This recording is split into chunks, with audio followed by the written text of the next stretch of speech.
भारत को दुनिया के एक बड़ी ताकत के रूप में स्थापित करने के लिए कश्मीर के अंदर धारा 370 को फिर से बहाल करेंगे। यानी पाकिस्तान के नाम पर आंसू बहाने वाले लोग जम्मू कश्मीर के इस मुद्दे पर मौन क्यों बने बैठे हैं?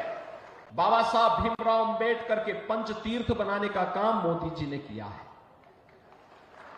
आप देख रहे हैं MA न्यूज। प्रधानमंत्री मोदी जी के नेतृत्व में नए भारत का हम दर्शन कर रहे हैं।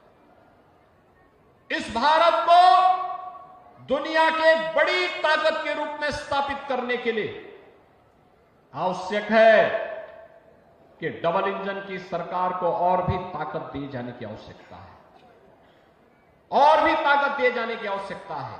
एक तरफ मोदी जी के नेतृत्व में एक भारत श्रेष्ठ भारत बन रहा है और दूसरी तरफ इंडी गठबंधन आपसी मनमुटाव को देश के विभाजन और विखंडन की ओर लेके जा रहा है। आपने हाल ही में जम्मू कश्मीर विधानसभा के अंदर उस प्रस्ताव को देखा होगा जिसमें उन्होंने कहा है कि हम कश्मीर के अंदर धारा 370 को फिर से बहाल करेंगे। यानी आतंकवाद की जड़ जो धारा 370 है, जिसे 5 अगस्त 2019 को प्रधानमंत्री मोदी जी ने हमेशा के लिए समाप्त कर दिया है। कांग्रेस और समाजवादी पार्टी को अपनी स्थिति स्पष्ट करनी चाहिए कि जम्मू कश्मीर विधानसभा के इस प्रस्ताव पर वो बोले, क्यों उनका मुंह बंद है इस पर? ये फिलिस्तीन के नाम पर आंसू बहाने वाले लोग, पाकिस्तान के नाम पर आंसू बहाने वाले लोग जम्मू कश्मीर के इस मुद्दे पर मौन क्यों बने बैठे हैं? ये देश की एकता और अखंडता को चुनौती देने वाली स्थिति है और कोई भी भारतीय राष्ट्र की एकता और अखंडता को कतई पर किसी प्रकार की चोट को स्वीकार नहीं करेगा। और बहनों और भाइयों, उसी का आह्वान करने के लिए मैं आपसे अपील करने के लिए आया हूं। इस समाजवादी पार्टी हो या कांग्रेस, ये राष्ट्रीय एकता और अखंडता के साथ खिलवाड़ कर रही है अपने राजनीतिक स्वार्थों के लिए। इन्होंने झूठ बोल करके लोकसभा चुनाव में जनता जनार्दन को गुमराह करने का काम किया था। उस समय इन्होंने अनर्गल प्रलाप किए थे।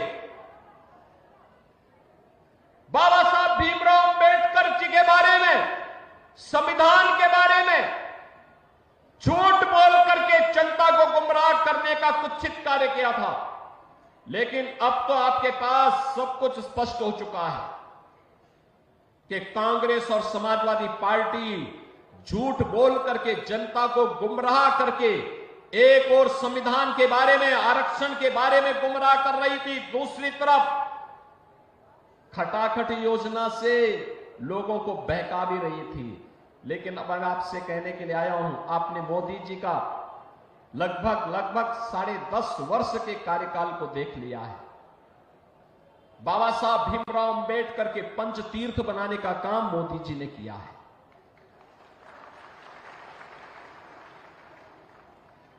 भारत रत्न के रूप में चौधरी चरण सिंह जी का सम्मान करने का काम मोदी जी के नेतृत्व में हुआ है। जबकि यह कार्य 1980 में होना चाहिए था, 1985 में होना चाहिए था, 1990 में होना चाहिए था। लेकिन एक लंबे कालखंड के बाद यह समय लगा जब किसानों को सम्मान मिला है और चौधरी साहब को भारत रत्न से सम्मानित किया है प्रधानमंत्री मोदी जी ने।